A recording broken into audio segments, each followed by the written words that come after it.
नमस्कार। आज हम फिर लेके आए हैं आपके लिए व्याकरण की वही दुनिया। तो हम पिछले वीडियो में बताए थे आपको व्यंजन और स्वर के बारे में। आज हम उन्हीं में से कुछ शब्द जैसे ध्वनियां, उच्चारण स्थान और वर्ण ध्वनि, इसके बारे में हम पीछे के वीडियो में बताए थे और आज फिर इसको आगे से लेके आए हैं। अब यहाँ देखिए क्रम संख्या 1 2 3 4 5 6 7 8 9 10 है। अब यहाँ ध्वनिया क्या, ई ई ई ई च वर्ग यश है। अब ये क्या है, तालु। उच्चारण क्या है, तालु से होता है, यानी कि वर्ण ध्वनि तालव्य है।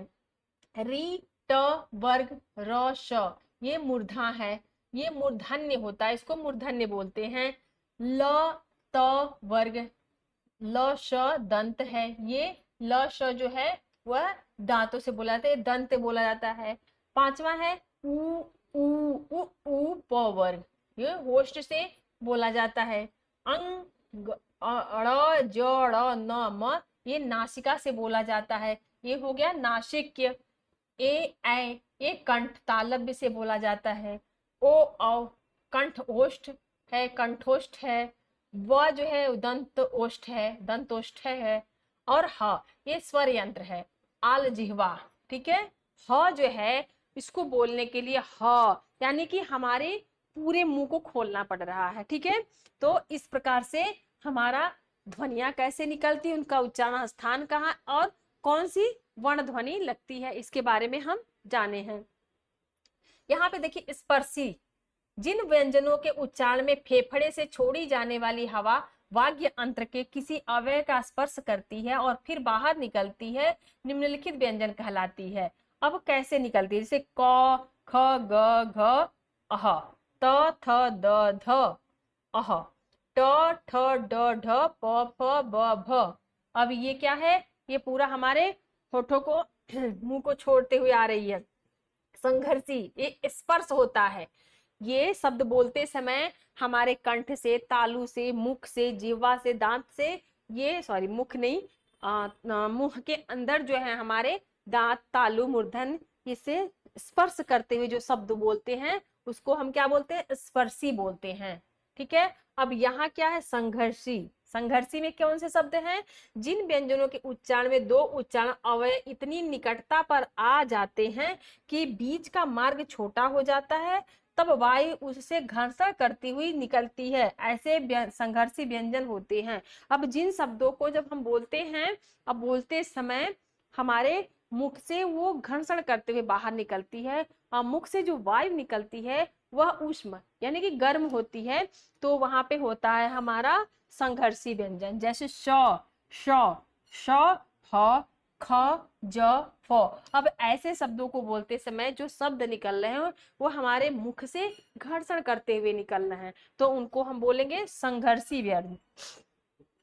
यहाँ पे स्पर्शी संघर्ष, स्पर्श संघर्षी। अब कुछ जो शब्द होते हैं स्पर्श के साथ साथ संघर्ष करते हुए आते हैं, जैसे जिन व्यंजनों के उच्चारण में स्पर्श का समय अपेक्षाकृत अधिक होता है और उच्चारण के बाद वाला भाग संघर्षी हो जाता है, वे स्पर्श संघर्षी कहलाते हैं। जैसे च छ ज झ, ये स्पर्श संघर्षी हैं। ठीक है। अब आगे देखिए नासिक्य, नासिका से बोलने वाले शब्द जिनके उच्चारण में हवा का प्रमुख अंश नाक से निकलता है, जैसे ण ज ण न म। ये शब्द बोलते समय हमारा जो प्रमुख हवा का जो प्रमुख अंश है वह नाक से निकलता है, तो उसको बोलते हैं हम नासिक्य। अब यहाँ क्या है, नासिका, होष्ठ, जिह्वा, दंत, दांत को दंत, तालु, ऐसे चित्र बनाए गए हैं ताकि आपको कहीं भी समझने में दिक्कत ना हो। अब आगे हम आते हैं अनुनासिक ध्वनियों के उच्चारण। यहाँ पे हम अनुनासिक ध्वनियों के उच्चारण में आते हैं। वर्ग विशेष का उच्चारण स्थान के साथ साथ नासिका का भी योग रहता है। यहाँ पे वर्ण विशेष का उच्चारण स्थान के साथ साथ नासिका का भी योग रहता है, अतः अनुनासिक वर्णों का उच्चारण स्थान उस वर्ण का उच्चारण स्थान और नासिका होगा। ठीक है। जैसे अंग और अंग में कंठ और नासिका दोनों का उपयोग होता है, अतः इसका उच्चारण स्थान कंठ नासिका होगा। ठीक है। अब यहाँ पे जो नासिका से जो उच्चारण हो रहा है उसको कंठ नासिका बोलते हैं। उच्चारण की दृष्टि से व्यंजनों को 8 भागों में बांटा जा सकता है। और व्यंजन को 8 भागों में बांटा गया है। क्या, क्यों? उच्चारण के स्थान पे, उच्चारण के स्थान पे कंठ को 8 भागों में बांटा गया है। पांचवा क्या है? पार्श्व। पार्श्व जिसके उच्चारण में जिह्वा का अगला भाग मसूड़ों को छूता है और वायु पार्श्व आसपास से निकल जाती है, वे पार्श्व होते हैं। जैसे ल। अब ल का उच्चारण करते समय ल जो है हमारे जिह्वा को टच करते हुए निकल रहा है, उसको बोलते हैं पार्श्वक। छठवां है प्रकंपित।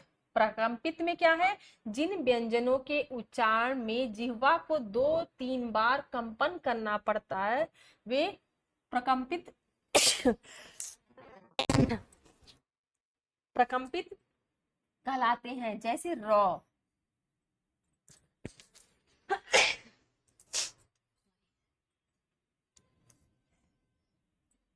जैसे र है। अब 7वां है उक्षिप्त। उक्षिप्त में क्या होता है? उक्षिप्त में है जिनके उच्चारण में जिह्वा के नोक छटकने से नीचे गिरती है। जिनके उच्चारण में जिह्वा की नोक झटकने से नीचे गिरती है तो वह उक्षिप्त फेंका हुआ, मतलब फेंका हुआ ध्वनि कहलाता है। जैसे ड़ ढ उक्षिप्त ध्वनियां। अब ड़ और ढ जब बोलते हैं तो हमारी जिह्वा टच करके तालु को और झटकते हुए नीचे गिरती है, तो वहां पे क्या हो गया? उक्षिप्त कहलाता है। ठीक है। आगे है संघर्ष। संघर्ष बीज। संघर्ष बीज में क्या है? जिन ध्वनियों के उच्चारण में हवा बिना किसी संघर्ष के बाहर निकल जाती है, वे संघर्षहीन, यहाँ पे संघर्षहीन ध्वनियों कहलाती हैं। जैसे य व। इनके उच्चारण में स्वरों से मिलता जुलता प्रयास करना पड़ता है, इसके लिए इन्हें अर्धस्वर भी कहा जाता है। अब इनको अर्धस्वर भी कहा जाता है। ठीक है। तो हम ये समझ गए कि अनुनासिक ध्वनियां का उच्चारण कैसे होती हैं। ठीक है। अब आगे के चैप्टर में हम आगे व्याकरण में क्या क्या चीजें हैं उसके बारे में आगे वाले वीडियो पे हम चर्चा करेंगे। मिलते हैं नए वीडियो के साथ।